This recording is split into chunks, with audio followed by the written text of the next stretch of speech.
Good afternoon and welcome to another edition of Rocky Mountain Gamers. I'm Mark Cameron, And I'm Lbabinz. and we're here to talk post E3 stuff. Post Yes. E3 is usually a really slow time, but we've had some fun this week, Lee. Yeah, I mean, again, it started with E3, but feels like we're back rolling, like the pandemic is still there, but they're rolling again. Feels like we're back to normal. I love it. Yeah, I personally I purchased 4 games this week. Yeah, Four. I haven't even looked at what's shipped yet this week. Oh I've man. got Dungeons and Dragons Dark Alliance, Scarlet Nexus, Legend of Mana, and Mario Golf Yeah, this week. that sounds about right. I definitely have Mario Golf on the way. What else shipped? I ordered the Legend of Mana physical, the Asia physical from Play Asia. So that's on the way. And I'm basically hunting for a good Scarlet Nexus deal for sure. Well, we'll talk Scarlet Nexus a little bit later, but next week we have Disgaea 6. And I think my Ease 9 Monstrum Nox, Ease 9 Monstrum Nox for the Switch. I think that just shipped to hit early Yeah. July. Oh man, I'm excited for that one. I've been waiting. Haven't played the demo. I'm waiting. I want to just experience it fresh. Played the demo and I've started it a little bit on my PS5, and it's a lot of fun. But I'm decided I'm going to play the Switch version. Yeah, I need that on portable. Been waiting for it. So that's what they don't tell you guys. Game journalists, we do get a lot of free codes sometimes. We do get free codes to review games, and we still buy a lot of games because we don't get free codes for everything, and we don't get nice physical editions, and maybe we don't get it for the system we want to play it on. So, we're complete geeks and financially irresponsible. So we just buy them too. Yeah, way too many, I would Way too many. So, well, we're going to start with a new segment this week. As we have mentioned before, Lee is kind of a treasure hunter. He helps people find items they're looking for that are hot. Over the last year, there's been a lot of PlayStation 5s, Xbox Series X and S. There's always some, a hot game or a hot collector's edition. And right now we have a few things. So we're going to call this the hunt. And what are people hunting for this week, Lee? Oh, it's been a good week because again, you have the E3 announcements. So, what's going to be rare. And it's been kind of a frustrating week actually with the hunt. So it started off with the Metroid Dread stuff. And So I still have not found been able to snag a pre-order for myself for either the amiibo or for the collector's edition game. Yeah, I mean, I think they just are super, super limited is what it comes down to. There's the special edition and the 2-pack amiibo. Both basically went up everywhere and disappeared in like less than 2 minutes, less than 3 minutes. Sites were crashing. And it's been that way throughout the US and Canada in this case.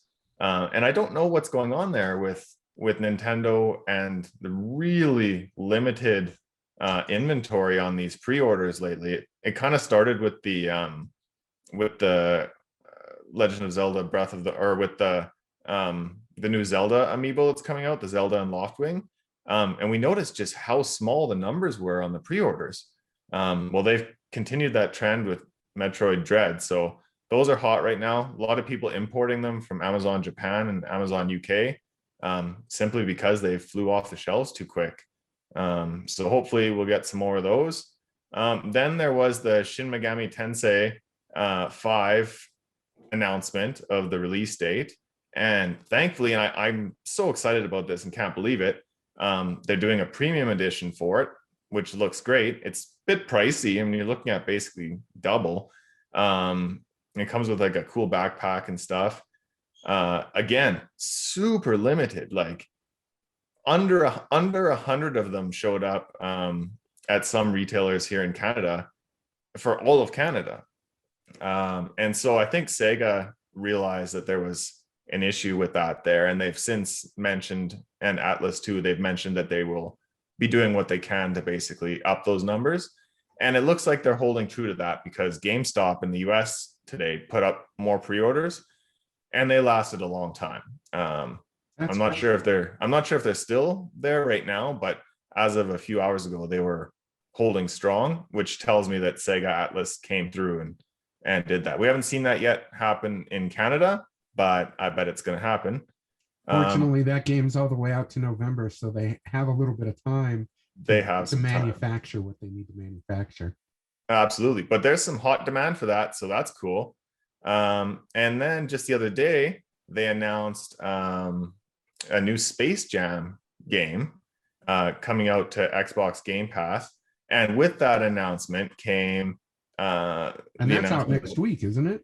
Yeah, so July 1st, if you have Game Pass Ultimate, and then July 15th, it becomes free to play, I think, for everybody on Xbox. But they also announced that there'd be 3 custom Xbox wireless controllers, Space Jam themed. And they look really cool. There's the Toon Squad, the Goon Squad, and the Serververse versions.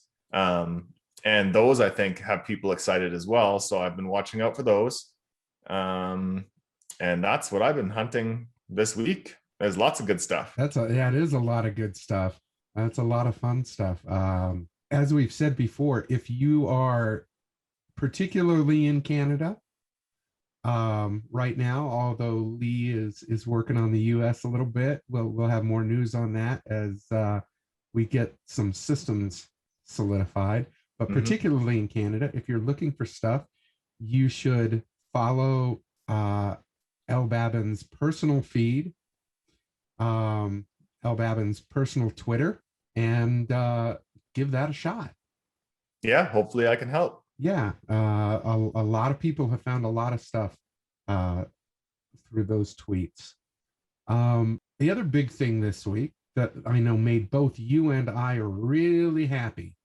Last night, the reason we're shooting on Friday instead of Thursday is because last night, way too late, 11 p.m. Our time in the mountainous zone, Nihon Falcom had its 40th anniversary celebration. 40. I can't believe that.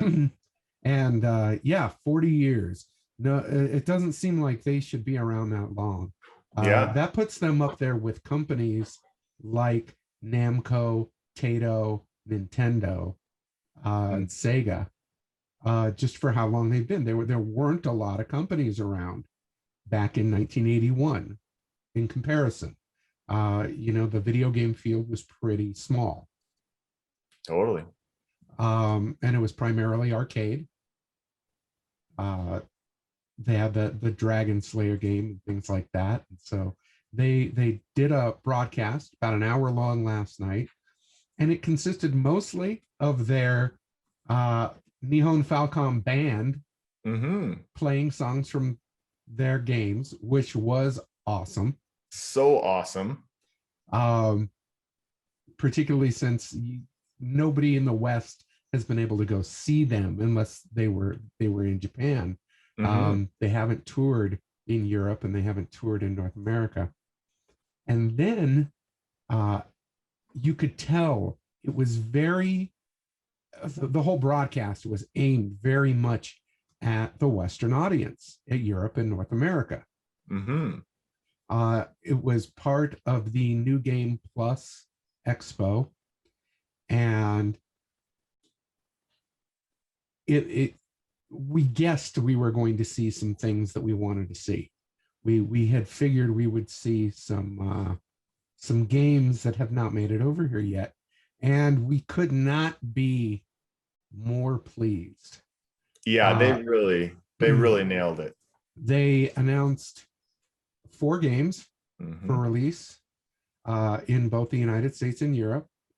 The Crossbell duology, which comes now if we're getting a little geeky for you, I'm sorry. These are the Legend of Heroes Trails games. And in this country, we've got the 3 Trails in the Skies games, and we have received the 4 Trails of Cold Steel games. In between those was a duology, the Crossbell duology. And all of the games are tied together. These aren't like the Final Fantasy games, which generally give you a fresh story per numbered entry. These, you know, they're 11 games in, and you'll still get references to the early games. You don't have to play them all, but it benefits you. And they're all good so far. Mhm. Everything I played is good. So Trails from Zero and Trails to Azure are the 2 Crossbell games. And for the first time, they're going to bring those to the United States and Canada and Europe. And then Trails of Reverie, and then Boundless Trails. Don't know a lot about those games. One's been in Japan and one's not quite released yet, I don't think. Oh, really? Or is just releasing. I know one fits in with the main story, kind of the main timeline of the Trails games, and one's a side story. Mm. We got to wait a while, which is a little bit of a bummer. Trails from Zero is coming out in 2022, and the other 3 are all slated for 2023. Yeah. But the good news is they're going to be on PlayStation. They're going to be on Switch, both physically and digitally. They called those out separate, Switch and the Nintendo eStore. Mhm. And they're going to be on PC. They said all consoles, and then didn't mention Xbox at all, which is a little sad. Yeah, I don't know how they did that. Feels mean almost. But for role-playing fans, particularly fans of Japanese role-playing, if you haven't tried the Trails games, you're really missing out. Final Fantasy kind of scratches the surface with Japanese role-playing games, and the Legend of Heroes series, the Trails series, really epitomizes it.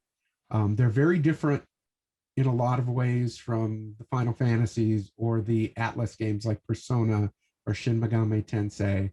A few similarities here and there, particularly to Persona. The mechanics, yeah. Thematically, yeah. The social aspects. Yes. But the story is unlike anything you've seen in another game. Well, you have these 12 games intertwined. It's a very large, intertwined storyline. So it could be very fleshed out, right? Yeah, and you've never seen world building like this in a game. Mm.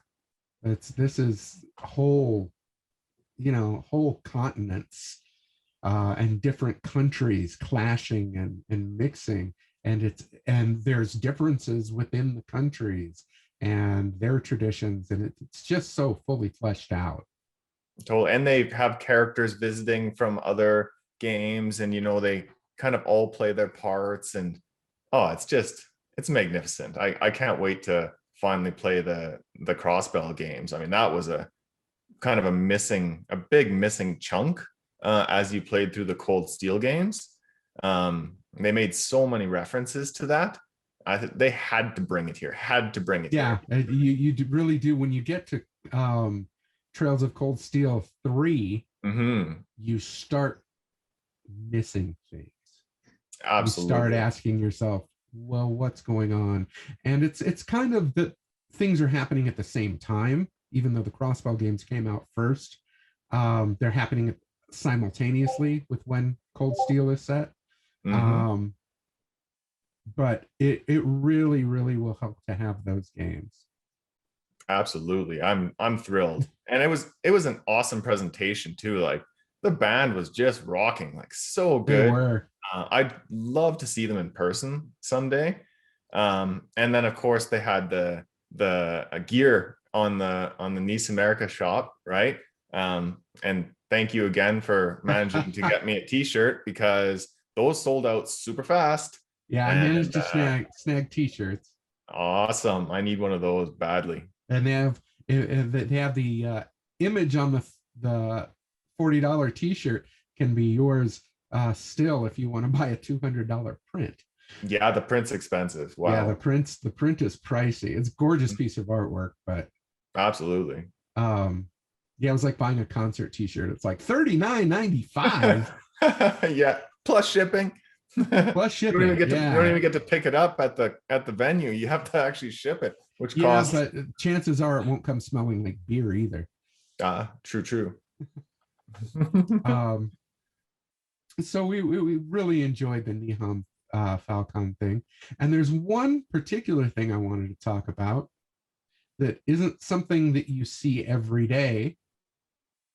The two Crossbell games that we mentioned, Trails from Zero and Trails of Azure, had an unofficial translation.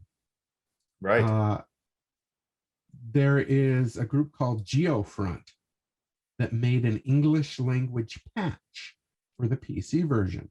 You could grab the Japanese PC version and patch it for a fan translation. Mm-hmm. And for the first time in my memory, from a translation standpoint, they actually purchased, they being Falcom, actually purchased the fan translation to use as the base for their Western port. Yeah, that's quite an honor for GeoFront, I think. Imagine. And I think it's a nice few bucks in their pocket too. Unfortunately, you can no longer get the free patch. Right, that went down pretty quick. Yeah. But that's okay. I'll take it. Again, we're getting the games translated. I think it's really cool that they reached out to GeoFront to do that. I'm looking forward to seeing how they do. Well, and the Trails games, if you want to read some dramatic history and why it's taken so long to get these games over into the West, look up online, Google Trails series translation. Yeah. And there are when the company that was doing the early ones, Trails in the Sky 2, it led one of the translators, and I'm not making light of this. This is very serious. It led one of the translators to try to commit suicide because it was so difficult and so daunting. And the company who was doing the translation maybe bit off a little more than they could chew, but the translation literally drove this man over the edge. Terrible. Fortunately, he did not commit suicide, and he's okay. But it's, people don't realize how much work goes into bringing a game like this over. Trails in the Sky 2 had more than 2 million Japanese characters to translate.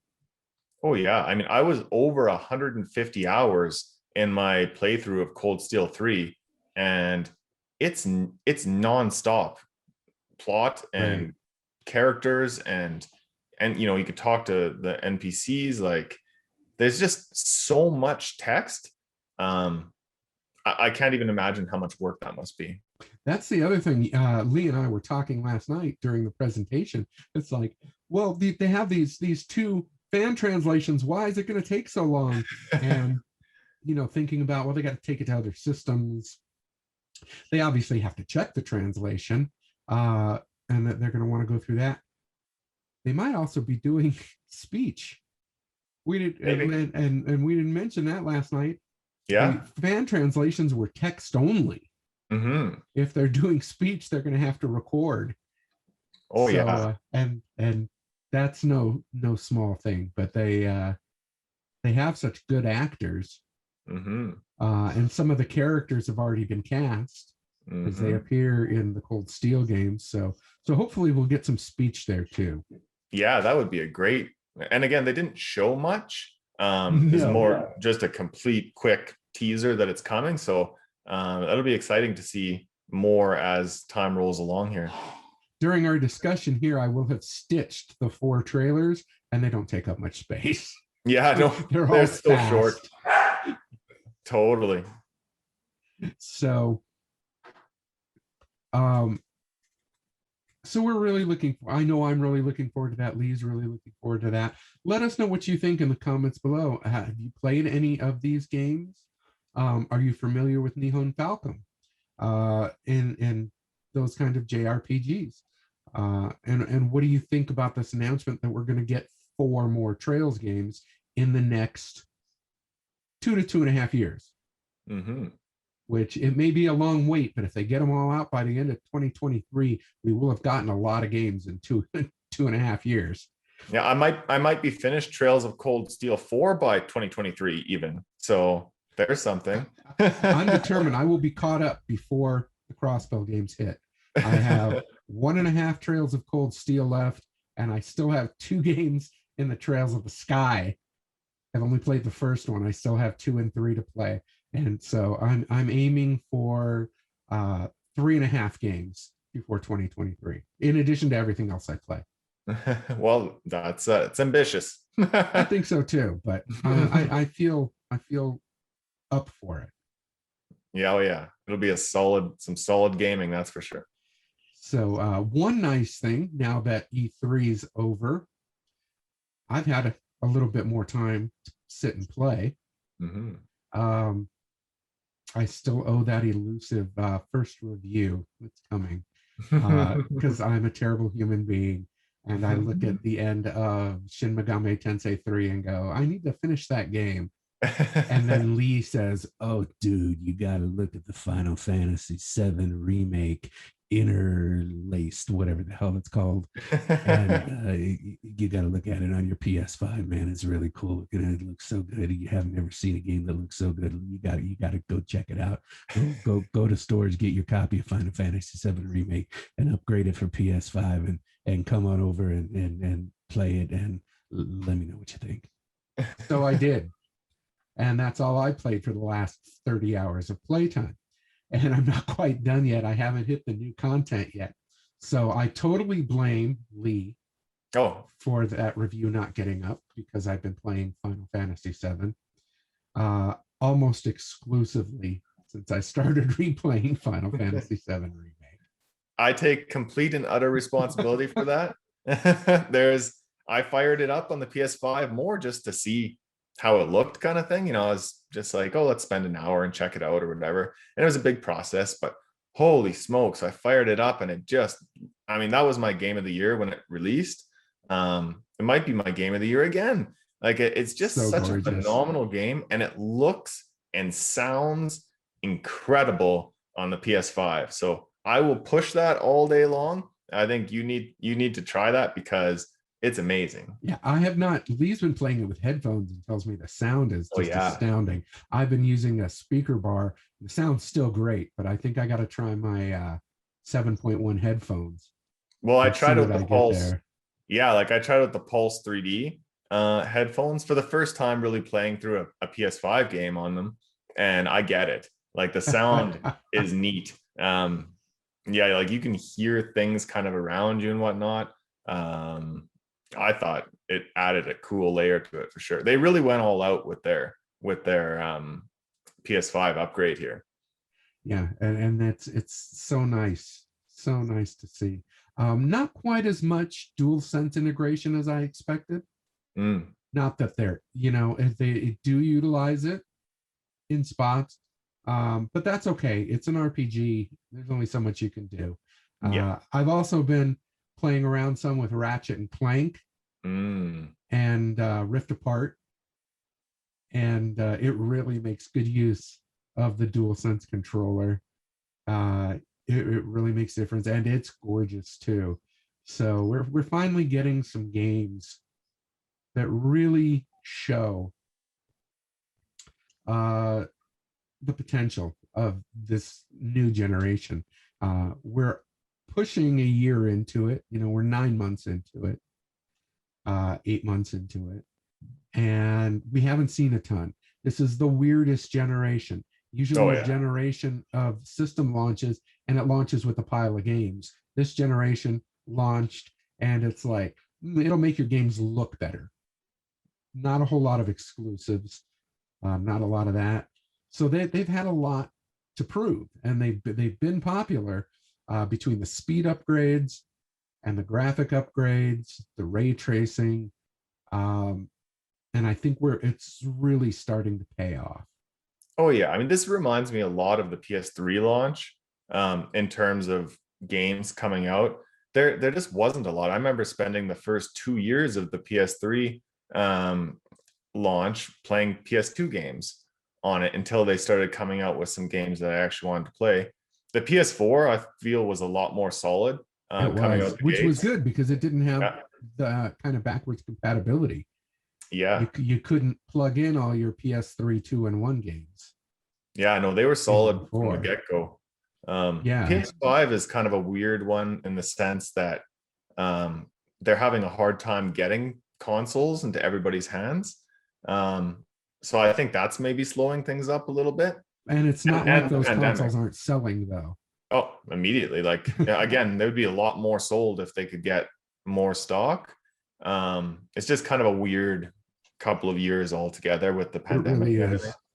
chip shortages and whatnot. So I think again, they're starting to hit their stride now. It feels to me like stock is maybe improving slightly. A little bit.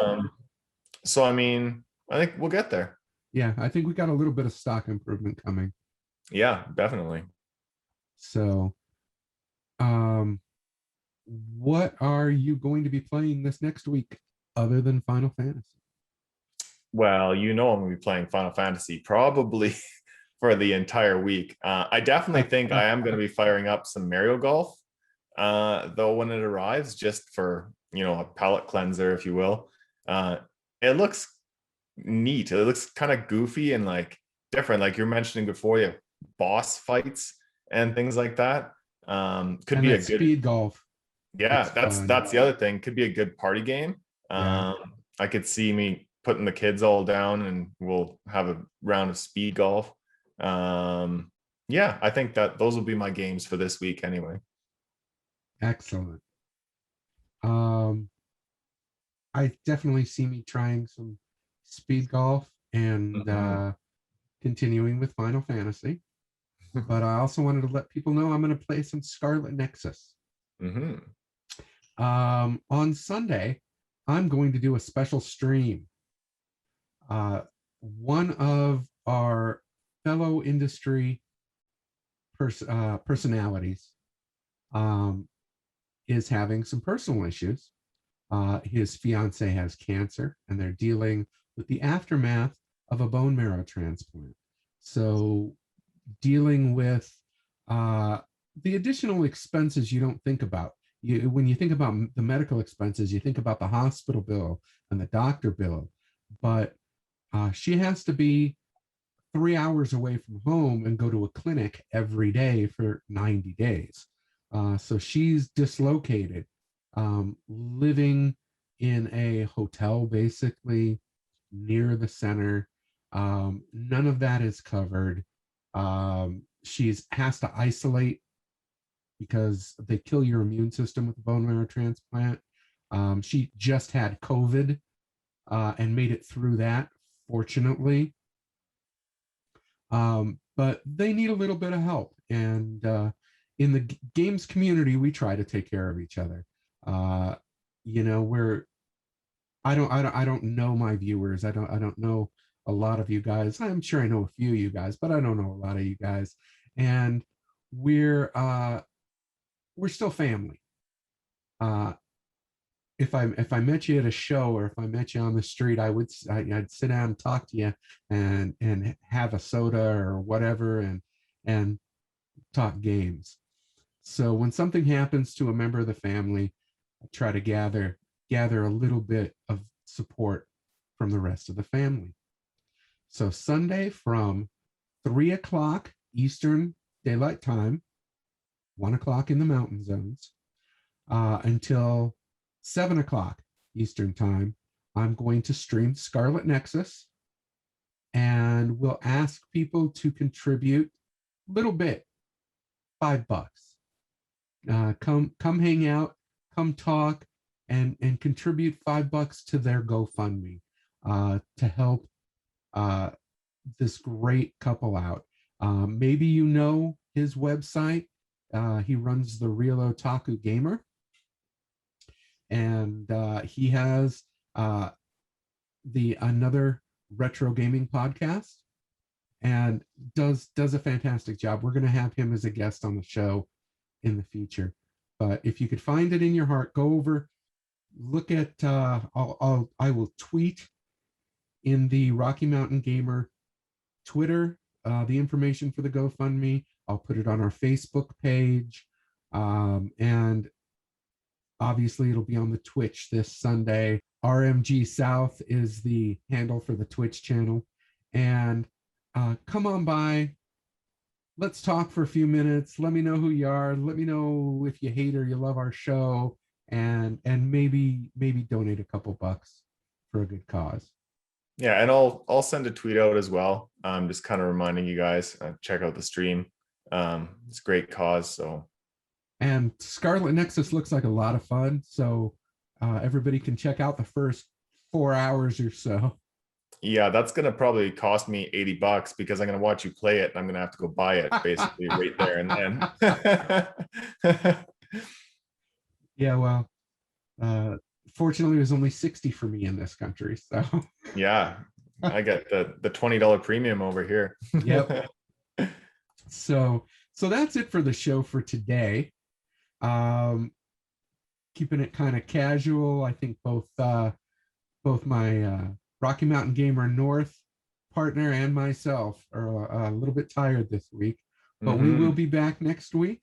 I think we're going to talk about displays and what kind of gaming displays do you need for the new generation of gaming? I think that's going to be our main focus of topic next week. So come on back, talk displays with us, and if you haven't already, hit the like button, hit the subscribe button, and let us know what you think in the comments below. We appreciate you. We're glad you tuned in. Thanks so much, guys. Hope you enjoyed. Yep. Have a great one. Take care.